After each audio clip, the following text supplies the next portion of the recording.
რუსთავის მერის ინიციატივა სპორტსმენების წახალისებისთვის მიღებულია გადაწყვეტილება უმაღლეს ლიგაში მოასპარეზე რუსთაველი ფრენბურთელებისთვის ხელფასის დანიშვნის შესახებ. სიახლე სპორტსმენებს რუსთავის მერმა პირადად გააცნო და მიმდინარე კალენდარულ მატჩებში წარმატებები უსურვა.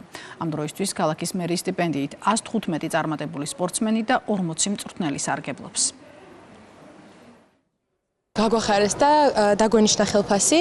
სამოტივაციო და ძალიან გვეხარია, უფრო მეტ მოტივაციას მოგცემს, უფრო მეტი შემართებით ვითამაშებთ უმაღლეს ლიგაში და შემდეგი წლიდან უფრო უკეთეს ადგილს დავიკავებთ. რუსთავის ფრენბურთის გოგონათა და ვაჟთა გუნდები უმაღლეს ლიგაში ასპარეზობენ, წინ ძალიან მნიშვნელოვანი თამაშები აქვთ, ისინი ყოველთვე აიღებენ ხელფასს, რაც იმ ინფრასტრუქტურასთან ერთად, რაც ბოლო პერიოდის განმავლობაში გავაუმჯობესეთ და მათ შეუძინეთ ფორმები, სხვადასხვა ინვენტარი, დარწმუნებული ვარ, რომ იქნება ნამდვილად დამატებითი მოტივაცია, რომ შეინარჩუნონ უმაღლეს ლიგაში გუნდი და კიდევ უფრო მეტი წარმატებებისთვის იბრძოლონ.